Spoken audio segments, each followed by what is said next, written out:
Olá, meu nome é Plug Pepper, sou um robô humanoide e faço parte da equipe Plugbot. Sejam todos bem-vindos a mais uma sessão de entrevistas do estúdio Equipotel by Revista Hotéis. Depois do término da entrevista, venha tirar uma foto comigo. Estamos aqui no estúdio Equipotel by Revista Hotéis, no Expo São Paulo. Ao meu lado está Abel Castro, ele é vice-presidente sênior de desenvolvimento de novos negócios da Accor na América do Sul. Abel, qual foi o impacto que a pandemia teve no plano de desenvolvimento dos novos hotéis da Accor? Bom, Edgar, eu acho que não é segredo para ninguém como foi difícil, né, como está sendo difícil, na verdade, todos esses momentos, esse impacto do Covid no nosso negócio. Turismo e hotelaria, realmente, eles foram bem impactados, a gente teve um impacto brutal no dia a dia das nossas operações. Apesar de tudo isso, né, apesar desse contexto complexo que a gente passa, o desenvolvimento da Accor não parou. Ano passado a gente abriu 14 hotéis, Nossa. Assinamos 13. Mesmo na pandemia, mesmo na pandemia, ou seja, mais de um por mês. E não abrimos mais porque alguns, infelizmente, tiveram que cancelar as obras, ou pelo menos paralisar as obras por um determinado período, o período mais crítico da pandemia, né? E depois isso foi retomado, então alguns que estavam previstos para abrir em 2020, eles acabaram abrindo agora, nesse ano de 2021. E esse ano a expectativa é muito positiva, quer dizer, mais do que uma expectativa, porque já é uma realidade. A gente já abriu 20 hotéis esse ano aqui na região, tem mais 4 ou 5 para abrirem até final do ano, agora em dezembro, o que significa dizer que a gente vai continuar crescendo, desenvolvendo, abrindo um hotel a cada 15 dias. Poxa, aqui na região. Que bacana. Então, de novo, apesar do contexto complexo que a gente enfrenta e que a gente enfrentou, a gente continua crescendo e desenvolvendo em todos os segmentos, em todas as regiões da América do Sul. E esses hotéis, Abel, a maioria deles são a bandeira Ibis ou tem também um portfólio variado? Novotel, Mercury, como é que está esse portfólio de desenvolvimento? Isso, o carro-chefe, diria eu, é a hotelaria econômica. Certo. Então, sem dúvida, Ibis Budget, Ibis Style, são as marcas que a gente mais desenvolve, que mais cresce, e não é segredo para ninguém, é porque a gente tem mais cidades na região, na América do Sul, que podem receber um Ibis, por exemplo, do que um Novotel ou do que um Sofitel. Né? Então, como tem mais mercado, a marca que mais cresce são as marcas da família Ibis. Então cresce bastante Ibis, mas também tem novas marcas crescendo e desenvolvendo. Você teve no Novotel Lençóis Paulistas, né? Eu acho que é um belo exemplo de um Novotel em Lençóis Paulistas. A gente abriu o By Mercury esse ano também em Olímpia, um hotel de lazer, 400 quartos. A gente abriu um novo hotel em São Paulo, fizemos uma conversão nos Jardins, abrimos o M Gallery em Pipa, um hotel resort na belíssima praia de Pipa, ou seja, crescemos em todas as regiões e em todos os segmentos. E como é que se encontra, Abel, o pipeline, o plano de desenvolvimento da Accor nos próximos anos? Bom, a gente continua firme, crescendo e desenvolvendo. O nosso pipeline hoje, para passar para vocês os grandes números, hoje a gente tem em torno de 400 hotéis em operação e 100... Isso América do Sul. América do Sul. E 100 projetos no pipe. Nossa. Então são os 500 hotéis que a gente havia colocado. Com aquele plano que vocês tinham de 2022, 500 hotéis, vocês antecipou. Exatamente, na verdade ele já está quando você considera o pipeline. Então certo. São os 500 hotéis hoje, 400 em operação, 100 no pipeline. E o crescimento vai acontecer, como eu falava, em todos os segmentos, mas a gente crê que entre 50% e 60% do desenvolvimento nas marcas econômicas, depois 20% no mid-scale, 20% a 25% e o restante no upscale e no luxo. Abel, as conversões de franquias continuam sendo as alavancas de crescimento da Accor no Brasil ou na América do Sul? Como é que você analisa? Sim, as franquias, Edgar, elas chegaram no nosso plano de desenvolvimento de uma forma natural, né? Eu sempre explico que uma rede hoteleira, ou pelo menos esse é o nosso DNA, é assim que a gente faz e fez no mundo todo, a gente normalmente chega numa região fazendo investimento, primeiro com dinheiro e recursos da Accor, depois a gente toma em locação alguns hotéis, depois a gente administra alguns hotéis. Sim. E o último passo dessa estratégia longa são as franquias. Então esse último passo, que são a gente está no Brasil há 46 anos, né, fazendo todos esses passos, e essa última fase, que são as franquias, a gente iniciou faz uns 12, 13 anos, e realmente é um modelo de negócio que funciona principalmente na hotelaria econômica. Então hoje, números de hoje, metade do nosso portfólio no Brasil é composto por hotéis de franquia. Então já tem 50%, o que antes era um sonho, uma possibilidade, hoje é uma realidade. 50% do nosso network é franquia, e quando você vê o pipeline, ele vai para 65% do pipeline em franquia. Que legal. Então é uma realidade, a gente tem grandes grupos que operam essas franquias espalhados no Brasil todo. Atrio, Hotel Care. Atrio, Hotel Care, BIAP, vários grandes parceiros que desenvolvem esses hotéis localmente, que operam esse hotel localmente, que tem uma expertise local e se beneficiam de todo o ecossistema que a Accor tem. A Accor, Abel, ela tem grandes marcas de portfólio no exterior. Quantas são as bandeiras, as marcas que vocês têm? Vocês pretendem trazer alguma dessas marcas para o Brasil nos próximos anos? Como é que você enxerga essa realidade do brasileiro? Cabe alguma marca, um exemplo, Swiss Hotel? Cabe alguma marca de luxo ainda no Brasil? Sim. A gente tem um portfólio vasto e muito completo. Então hoje, na verdade, não tem uma outra empresa hoteleira que tenha um portfólio de marcas como a gente tem. São mais de 40 marcas em todos os segmentos, do super luxo ao super econômico, e algumas marcas mais globais, algumas marcas mais locais, algumas marcas lifestyle, algumas marcas mais clássicas, ou seja, o portfólio realmente completo. Dessas 40 marcas, a gente tem 12 marcas na região. Então aqui na região são 12 marcas. Basicamente as marcas mais clássicas, Família Ibis, Novotel, Mercury, o Fairmont, Temi Gallery, essas marcas. Agora, sem dúvida, a gente vê um potencial muito grande para o desenvolvimento de novas marcas na região. E para citar algumas, eu posso falar principalmente do que a gente chama da nossa vertical de lifestyle. Então, acho que o Brasil está atrasado, de certa forma, no desenvolvimento das marcas lifestyle. A gente está muito mais adiantado nos Estados Unidos, muito mais adiantado na Europa, muita coisa acontecendo na Ásia-Pacífico. E aqui no Brasil, mais atrasado por uma série de fatores, mas a gente quer trazer sim as marcas lifestyle. Então hoje a Accor tem marcas como Delano, como SLS, como Tribe, como Faena, que é uma marca que a gente tem muita alegria, né? É chilena, não é? É argentina. Argentina, parceria com vocês. Exatamente. Então hoje é uma marca global no portfólio da Accor. Tem 2 hotéis, um em Buenos Aires, um em Miami, mais um pipeline de negociação no Meio Oriente, na Europa e inclusive aqui na região. Então esse tipo de marca eu vejo o potencial e consigo ver um bom futuro para essas marcas aqui na região.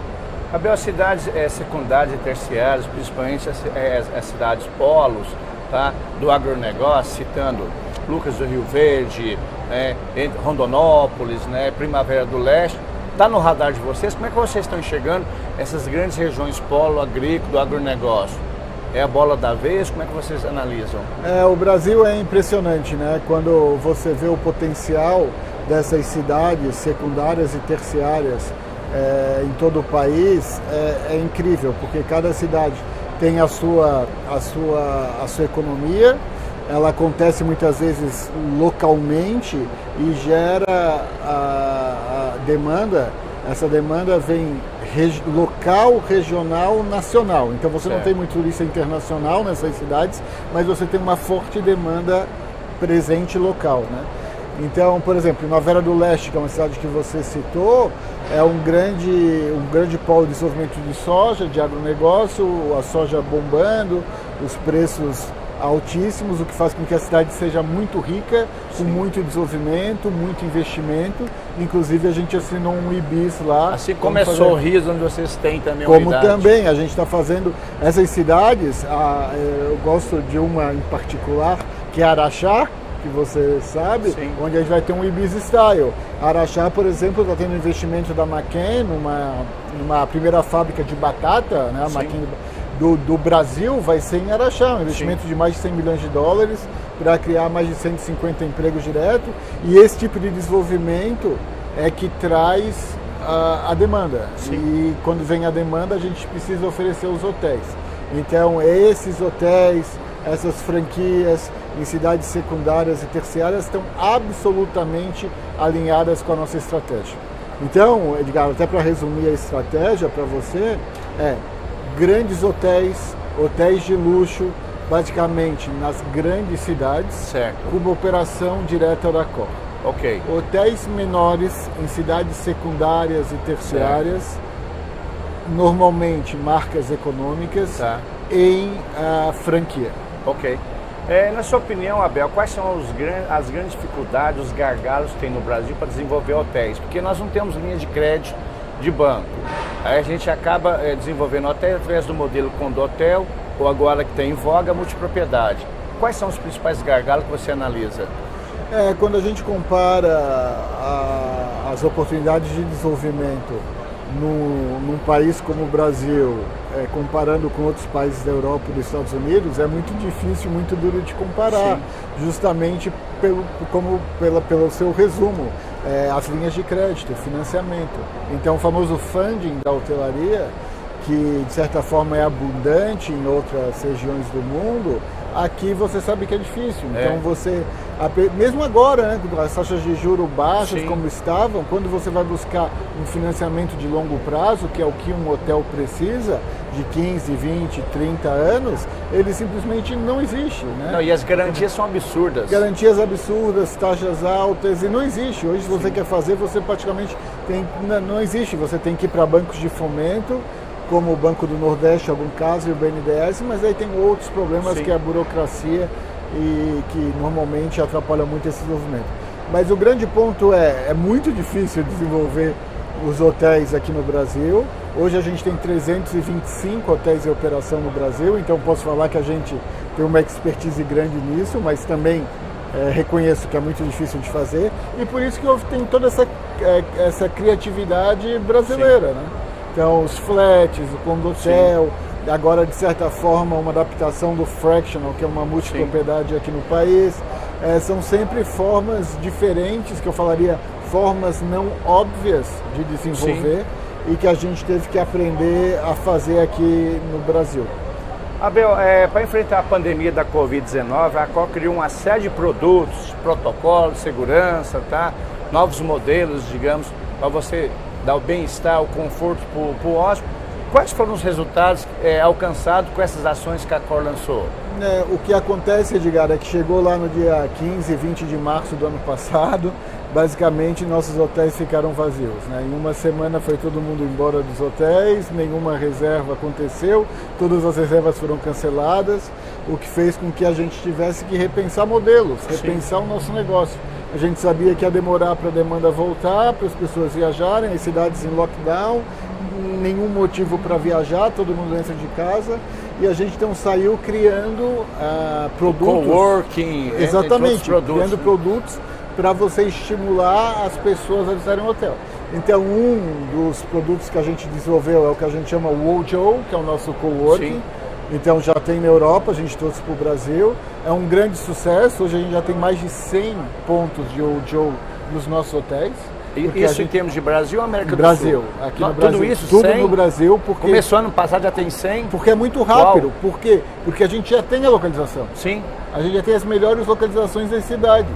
Então a gente usa nossos lobbies, bares, restaurantes para oferecer às pessoas que precisam sair de casa por uma série de fatores, ou porque a internet não funciona bem, ou porque o marido também está trabalhando em casa, ou porque as crianças estão chorando, enfim, e que elas vão para um local onde elas conseguem trabalhar tranquila, de uma forma com um croissant, com um café, com um Nespresso, com tudo isso.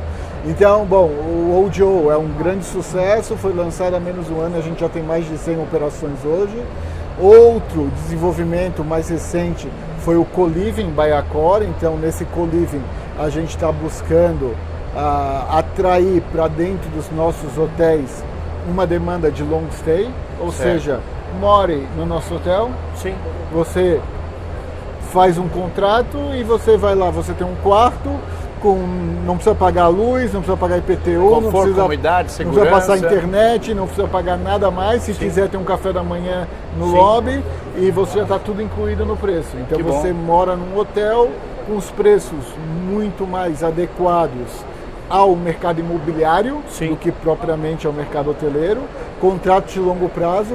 Isso também está funcionando muito bem. A gente tem uma demanda enorme de pessoas buscando esse tipo de solução, principalmente nos grandes centros como São Paulo, onde a gente já lançou.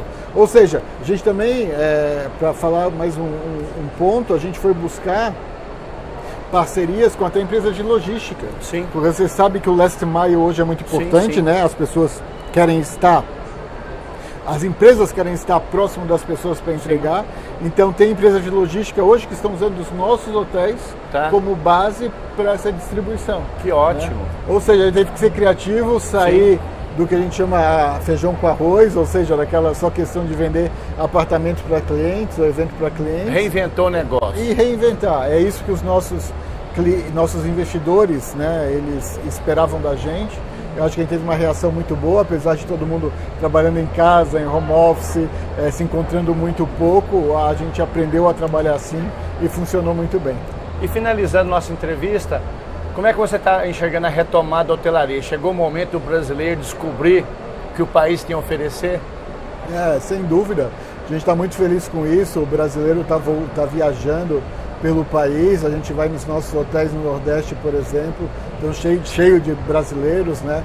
E você vai no Fairmont Hill, por exemplo, ele é cheio de paulistanos, as pessoas, mesmo alguns cariocas que vão lá, passam um fim de semana no hotel e tal. Então, quer dizer, você tem uma demanda interna forte viajando, as pessoas que não foram para o exterior e viajaram aqui pelo país. Mas para dar um número para mostrar para você a retomada, quando a gente começou em janeiro, a gente estava basicamente 80% abaixo de 19%. Sim. Tá bom? Em receita. 80%. Agora em dezembro, o nosso forecast mostra menos de 20%. Nossa! Então, durante ano, mês a mês, essa diferença com 2019, antes da crise, foi diminuindo, o que, bom, deixa a gente muito animado para o próximo ano. Que bom, maravilha. Falou diretamente do estúdio Equipotel by Revista Hotéis, no Expo São Paulo, Abel Castro, vice-presidente Sênior de Desenvolvimento e Novos Negócios da Accor na América do Sul. Muitíssimo obrigado, Abel, pela sua gloriosa participação. Obrigado você, um abraço.